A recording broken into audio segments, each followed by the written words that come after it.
Yes. Hello, everybody. How you doing today? Sorry, those undersea cables will get you every time. Sorry for being late. No, seriously, was wrapping something up. I'm trying to read through as well this Manchester United interim report because a second financial statement has come out today, which was expected and mentioned yesterday in that we might see something today, and we'd find out about that equity line or line of credit. So we will talk about that. We'll talk about this Roberto Martinez thing a little bit because for those of you with keen ears and keen eyes, you will remember me making a joke about this about a week ago. So we'll come back to that. For those of you who remember, there's a couple other little things floating around. Anthony Gordon, some stuff about Anthony Gordon being, leading to somewhere else. There's, something about a Gume in there.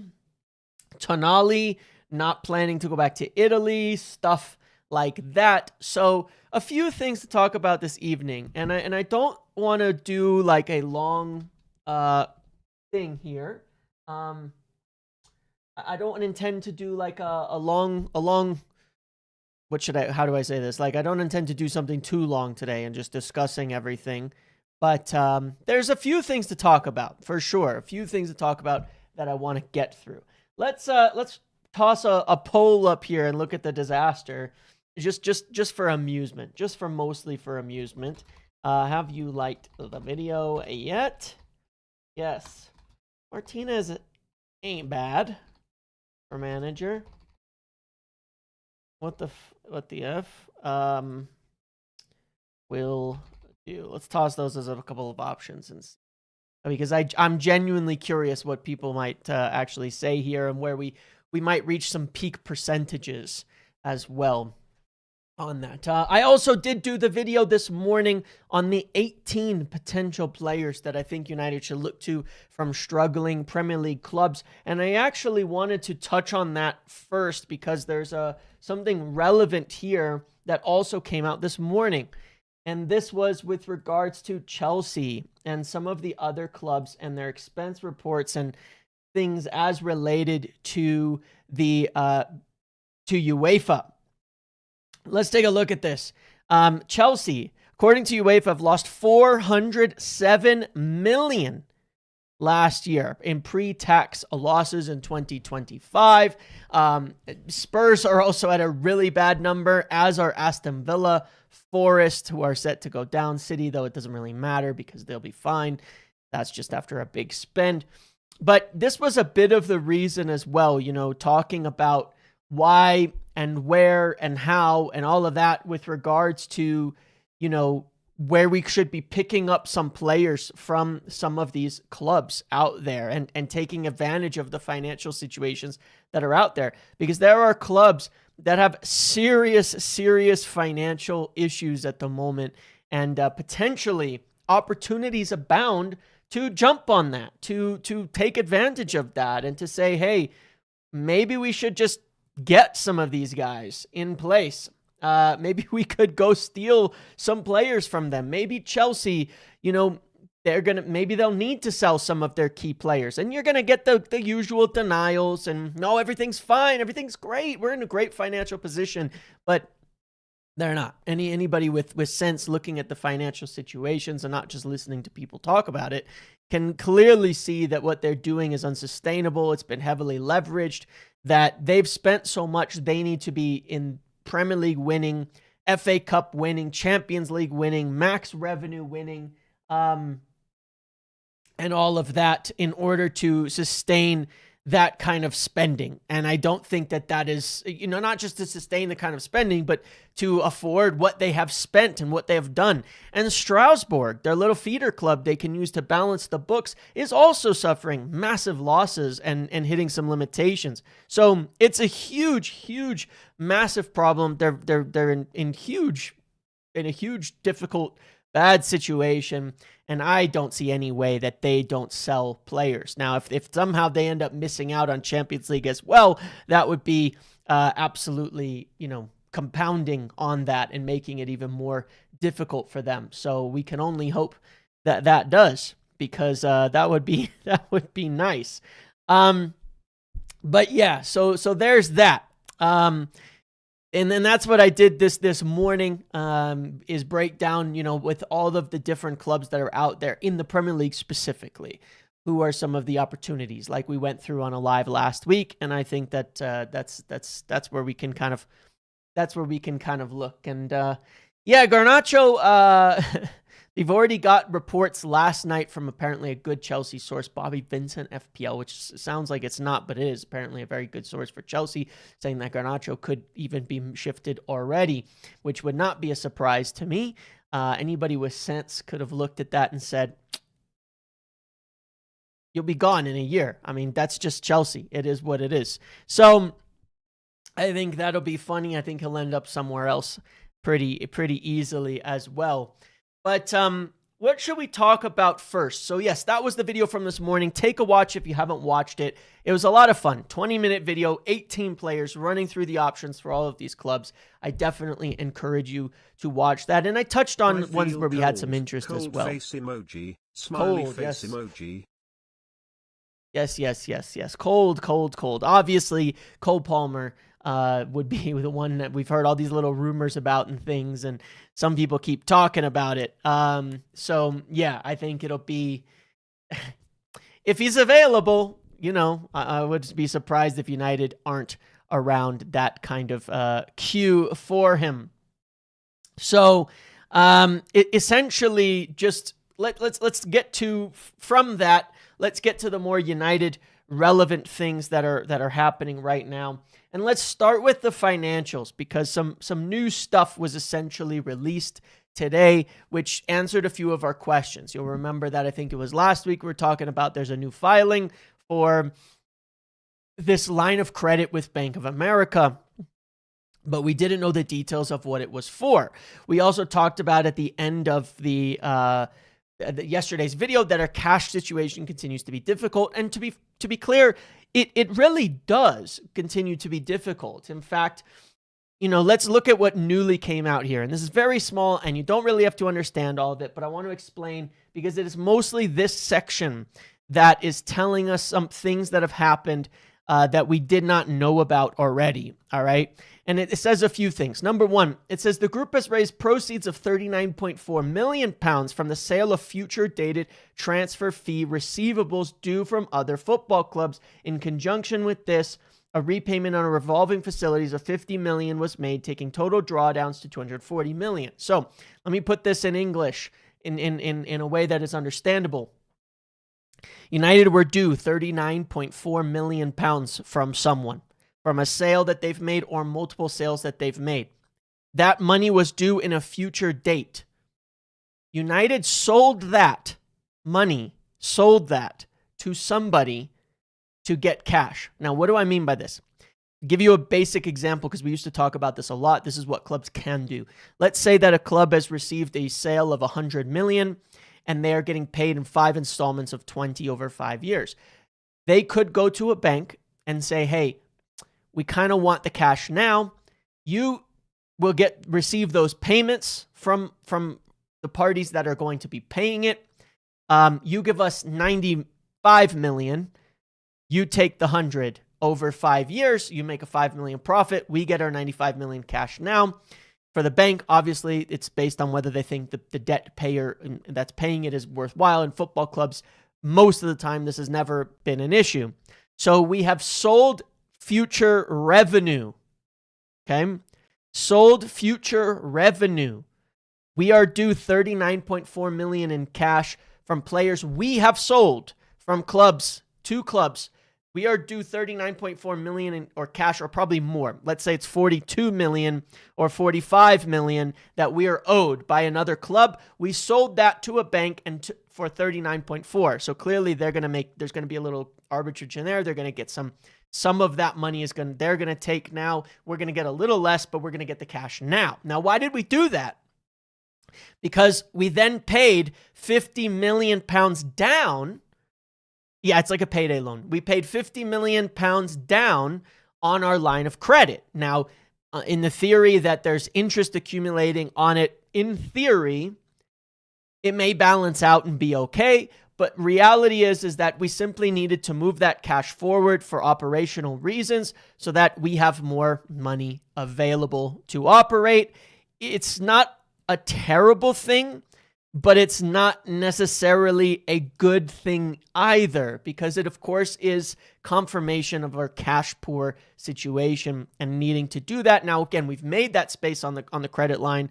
Maybe we needed to do that in order to ask for an increase. I don't know, but we did that. Then we completed a $50 million upsize of our revolving facility. So this was the filing we talked about last week that we didn't know what it was. We increased the amount that we could borrow by $50 million. So as I was saying yesterday, I do expect our debt is going to go up. It's actually down right now from the filings on December 31st. The group now has a total available facilities of $400 million, and we made another repayment of $25 million, resulting in a total drawdown of $215 million and an undrawn capacity of $185 million in cash. So at the end of December, we had about $295 million. So we've actually paid off, well, it was like $290 million. So we've paid off $75 million in debt since the 31st of December, but we have also taken some revenue early in order to accomplish that. We've increased the amount we could borrow by 50. That's usually not done without cause, and the reason is, it is because we are going to probably have to use it moving forward. We will likely have to draw that debt down again in this summer, and obviously a part of it will be looking at, we expect increased revenues in the future from Champions League, things like that, if we are to get there, and we'll essentially need to be borrowing against the money that's going to come in over time. Again, the financials are fine. The cash situation is a crunch. It is a situation where we don't have a ton of cash in the bank, and we're going to have to probably keep borrowing. And at some point, as long as we remain profitable, it will flip and the balances will continue to drop. It's just, it does require consistency in that regard. And yeah. Other thing, Ruben Amorim was obviously sacked after December 31st, as it was on the 5th of January. He was announced there. This cost us $6.3 million immediately. A charge of $6.3 million for the write-off of related intangible assets, which is a little strange. I don't know if that actually means we paid $6.3 million. But anyway, and it says a provision of $15.9 million representing the maximum potential amount of future settlement payments will be recognized. So you might look at it and say that we've paid Ruben Amorim, we'll end up paying Ruben Amorim $22 million for the sacking. That's not technically the case as of now. I have to relook at that charge statement because I'm not actually sure that means we paid that out right now. But more importantly, what that is actually saying, by the way, is very likely that Ruben Amorim is due a maximum of an additional $15.9 million over the course of till the end of his contract. It's very likely that the clause in the termination of his contract is, of course, that he will continue to be paid until or unless he takes up another job, at which point the payments will cease. So it's very likely just including that. So if he goes and takes another job, then we won't end up paying that full $15.9 million. At whatever point he takes it is going to be the determining factor there. But yeah, it's expensive. It's expensive to sack managers. It's expensive to change coaches. It is expensive. It costs a lot, and it can be financially unhealthy in that sense. So we'll see, obviously, if he goes and gets another job or not. That will change the nature of that payout. Questions there. Anything else? Let's see. Then it says, of course, that we've, had appointed Michael Carrick to the end of the season. It talks about who owns what.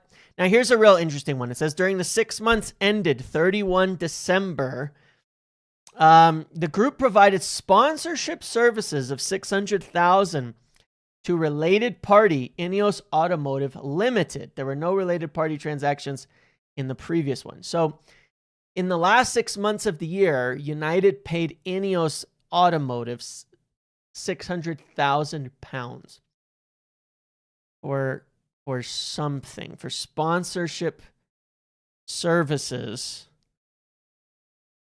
Provided sponsorship services of 600,000. Now, I think I'm purely speculating what that is, but I believe that the answer to that is the promotion of Grenadiers, because we had all of our players arriving in INEOS Automotive vehicles, if I'm not mistaken. So this would just be like a tiny little like thing. It might be INEOS paid us. It's unclear exactly what it's indicating. In that wording, I need to read it again a couple of times. One way or another, what it likely is that the players appearing and showing up in the INEOS cars, the signings. If you recall, this is what happened. What we did in summer. Yeah, the cars at the games and the cars in the summer and the signings. That's what it was. For sure, that's what it was. I don't know what else it could even be. That's what makes the most sense. They just showed up in Grenadiers, and we did pictures with Grenadiers with the players and the signings and things like that. So I think that's what it was most likely with INEOS Automotive specifically. Yeah, Rio and Rooney riding around. Yeah, stuff like that. There was a couple things tied to the Grenadiers specifically. So I imagine it's that. That's what it was, almost assuredly. There was a few things where we used the INEOS vehicles as a part of promotional videos or campaigns or announcements or stuff like that, right? No, it's not money laundering, because that's why it's put into related party transactions, and why it's a small amount of money, because it's not as long as it's fair value, it's fine. I mean, bearing in mind, this is, of course, what City did, and related to their 115 charges is related transactions. They paid a ton of money in sponsorships to City at incredibly inflated contracts, and potentially even extra behind the scenes. It's technically fine to do that as long as it's fair value. That was essentially the issue with the rulings and a lot of the court cases, by the way. So it's okay. It's just that's what it was, I believe. So anyway, that's all. It's not really that important. In fact, it's not important at all. But that's what it was. So that's it. That's all we've really learned. We took about 40 million in earnings a bit early, and then we paid down about 75 million onto the fucking, sorry. We paid 75 million down on the revolving credit facility. We raised it another 50. We have 185 million for operating costs. One of the things in here, payable, hold on. Payables. We owe a lot of money in the next, like, year. A lot. Like,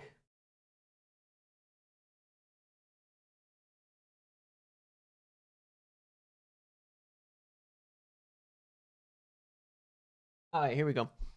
So this says, under the terms of certain contracts, blah, blah, blah. Maximum additional amount that could be paid. No, that's additional. Huh. All right. That's like add-ons, which technically there's potentially a lot.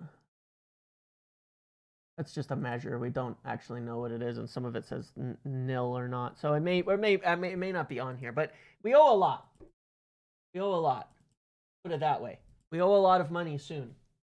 Trade and other payables, 184 million, 325 million. So non-current. So it's a lot. We owe a lot of transfer money right now, and we're gonna have to pay a lot of it in the near future. I'm just looking as where it actually.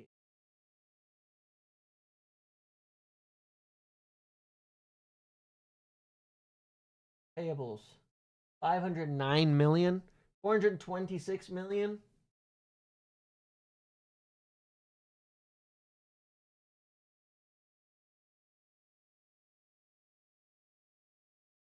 Anyway, We owe a lot of money on transfers. Let's put it that way.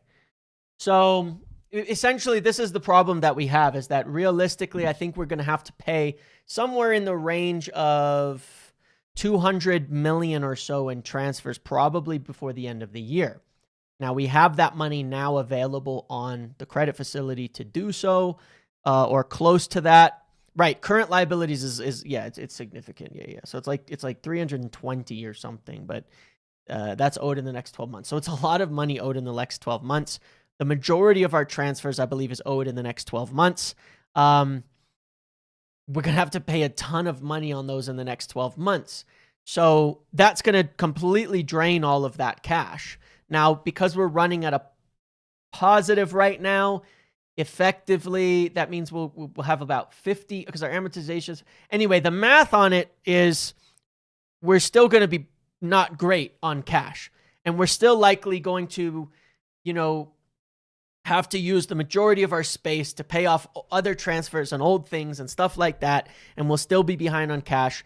And it's hard to know what our cash situation is, but that's why they've done that. One of the things we'll probably do in summer when we sell Rasmus Højlund, when we sell Marcus Rashford, when we make any other sales, is we'll probably also sell those receivables, because they'll probably be done to us in amortized, in installment plans. We will probably sell those installments to get the cash up front, so we have more operational cash. Because effectively what they're probably going to try to do between now and summer is just raise as much possible cash as we can, so that we can operate well, so that we have the ability to operate on the basis of future revenues and all sorts of things.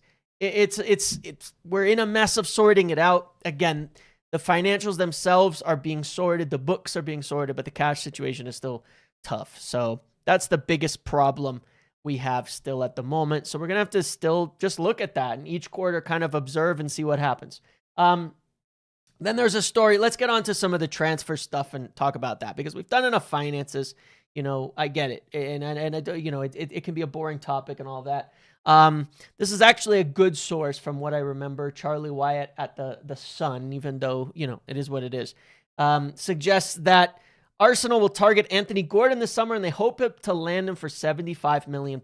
Now, somebody tell me, first of all, I don't think we're going to get Anthony Gordon. I've never felt it was that real of a link for us. But somebody tell me why Anthony Gordon is £75 million. 3 goals, 2 assists in the Premier League this season. 6 goals, 5 assists in the last. 11 and 10 in the one before that. That's very good. This is a player in heavy decline. 3 seasons in a row of going down, not up, going the wrong direction, going from doing better to doing worse. And, so yeah, it's £75 million. Arsenal, do your thing. Champions League top scorer, couldn't care less. 5 or 6 goals and assists for £75 million. It's insane. When you look at Cunha, when you look at Mbumo, when you look at the price points, when you look at what I know is a release clause, but what Semenyo went for, Anthony Gordon doesn't touch any of those players in his productivity, and he's been poor and he's been getting worse.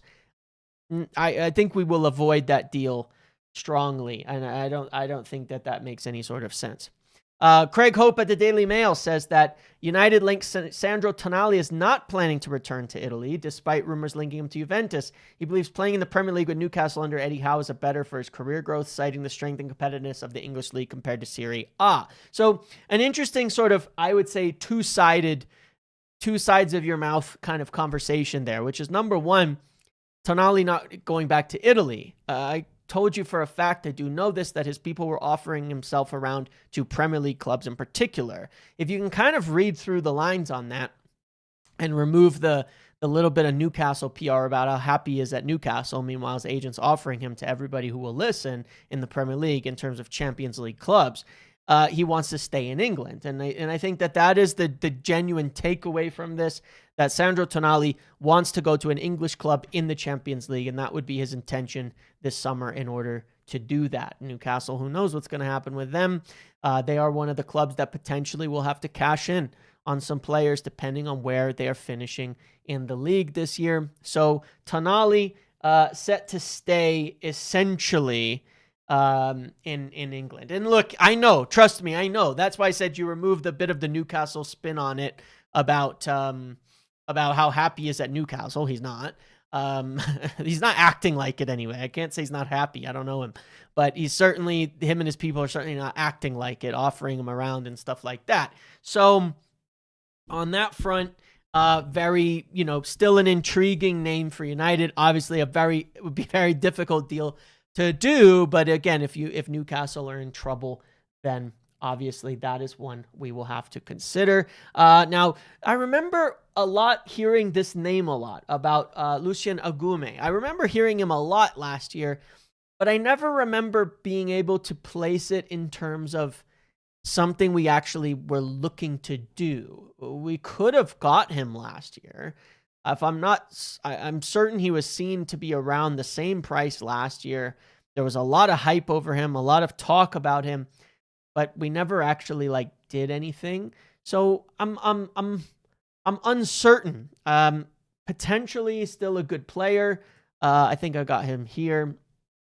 That's why he's decent. I can't remember what it was about the story around. I mean, it looks worse than last year from just a purely stats standpoint.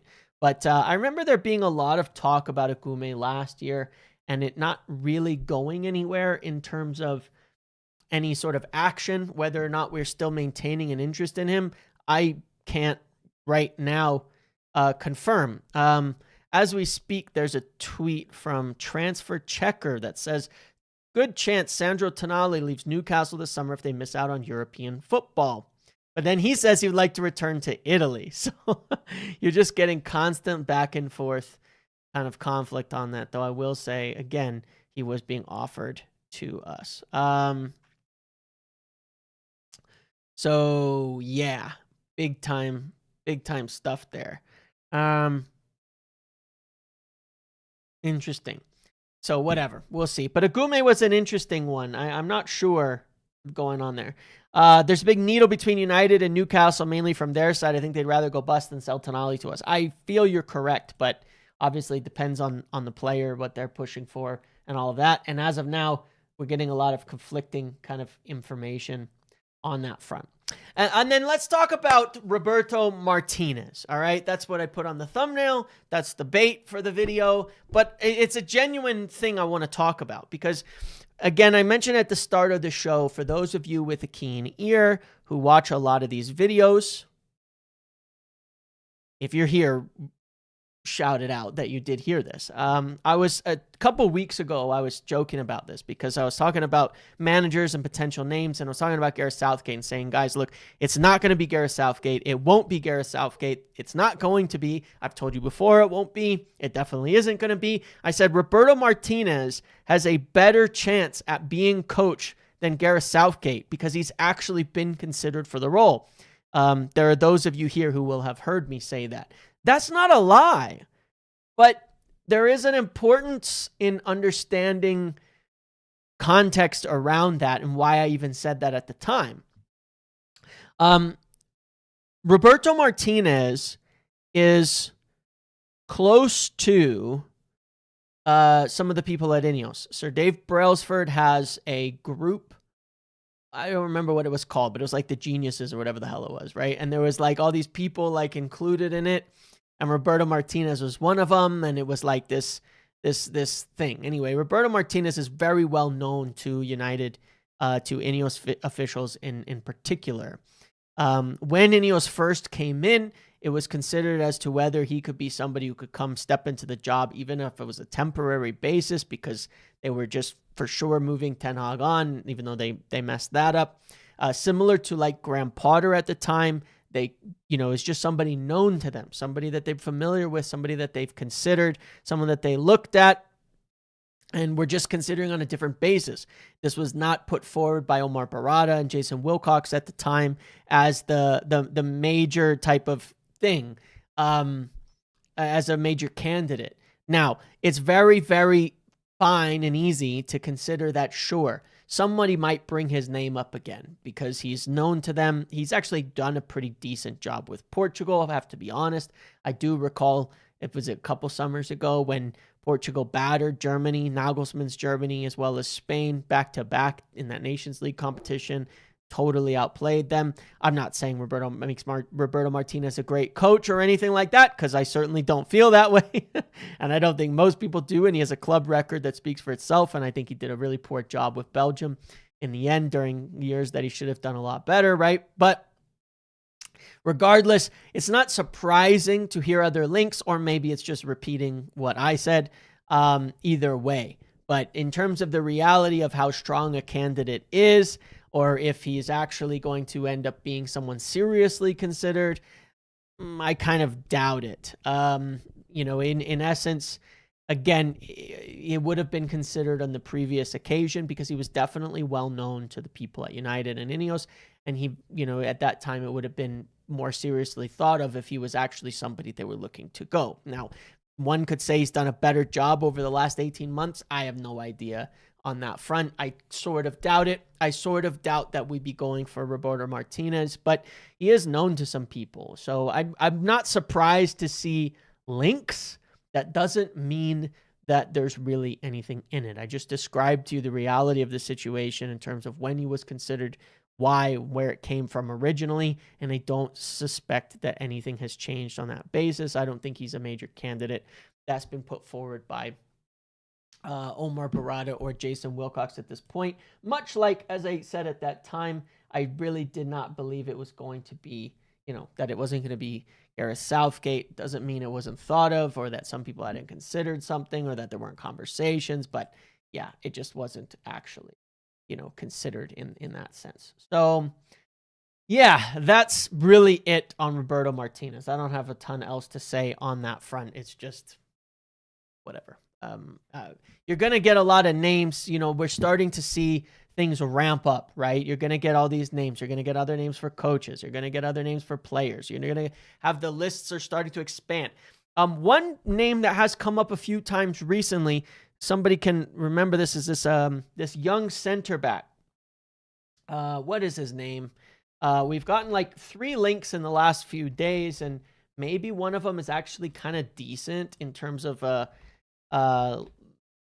links. Is I want to say it's Abubakar Sedi Kinte. Do I have that right? Have I pronounced that somewhat okay? Plays for Trumps in Eliteserien Norwegian League. He is Gambian center back, young, big, left-footed center back. There's been a few decent links to him. So yeah, that's an interesting one to me to look at. Obviously, United are looking at a ton of center backs. I've confirmed this dozens of times. They have been looking at center backs.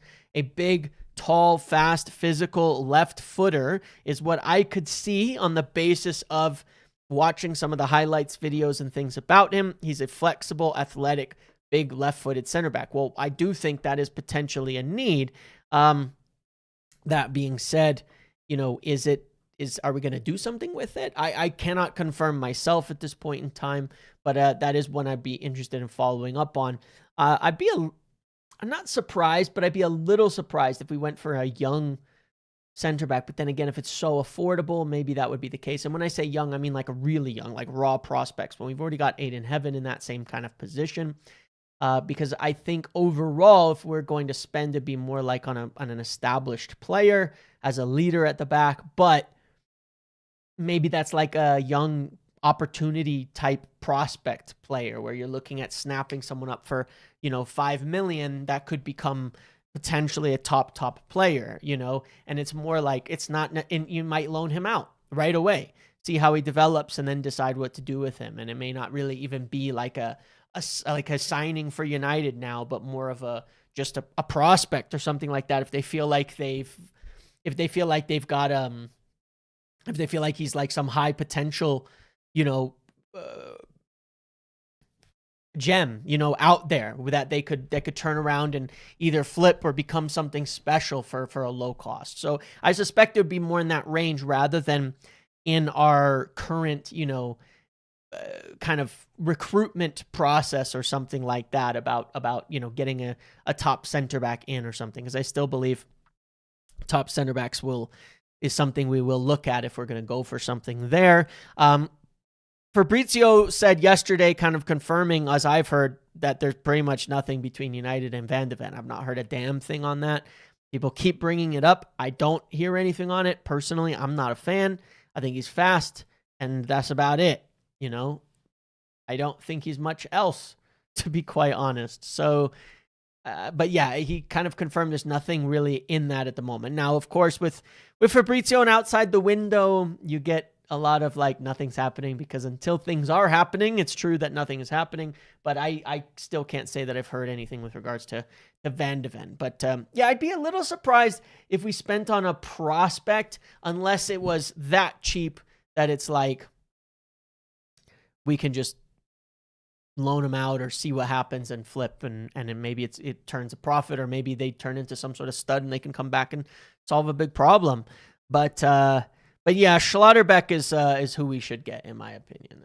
I can't. It's hard for me to look past that as like an ideal signing for this kind of job that we might need, and for the role we might be looking at there. Schlotterbeck is tops, and he's going to be available for 50 million or so. So yeah, that's pretty much it. I don't think much else has happened. Obviously, we'll be back this weekend for we're going to be back this weekend to play against Crystal Palace, and we're going to be, talking about it, later. We'll talk about that later.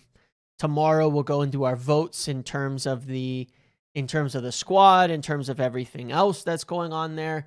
See what team we think should be lining up. Do we expect Carrick to make any changes? But it's a big game. Let me just take a look at something here. It's a big game because Palace are in awful form. I was looking at it earlier, 9 points in 9 games since the turn of the year. Like, I think that this is a game.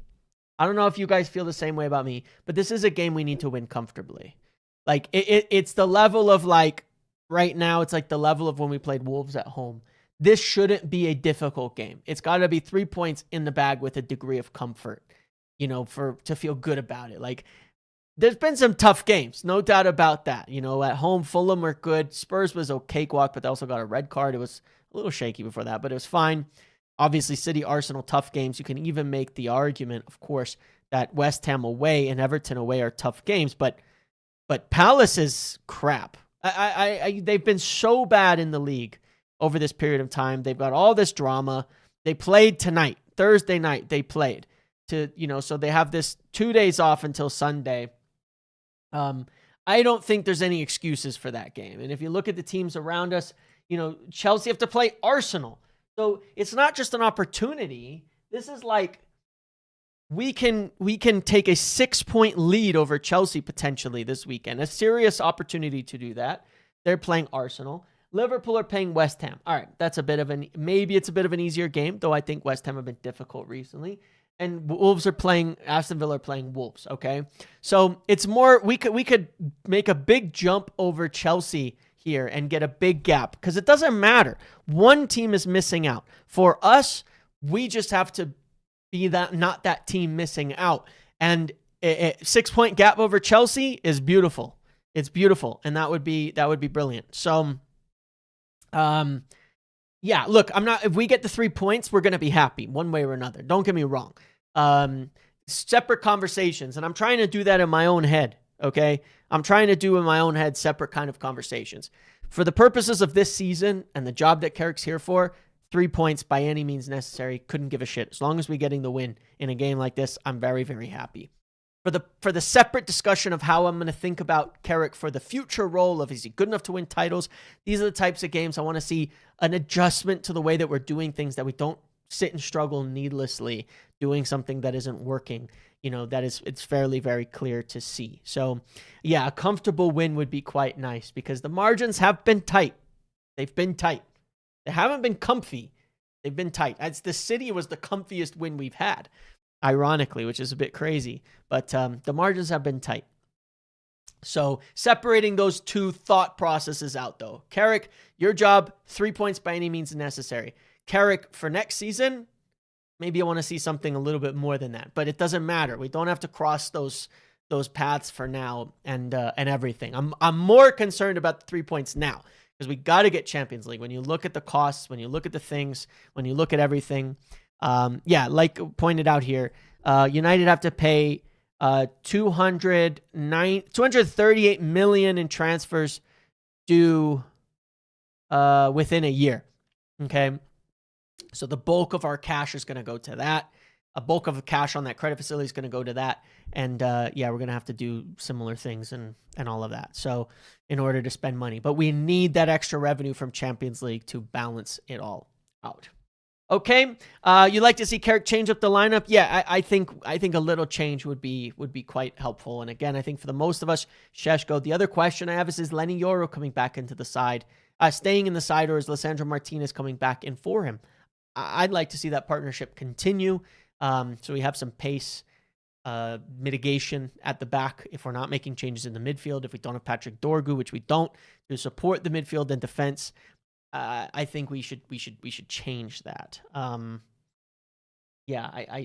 think we should keep that Lenny and Maguire thing kind of going, but there's pluses and minuses to everything. We'll talk about it tomorrow and see what everybody thinks, because I think there's certainly interesting debates on that front. All right. Thank you guys. I started a little late, so I'm going to end it here. Please do go watch the video from earlier.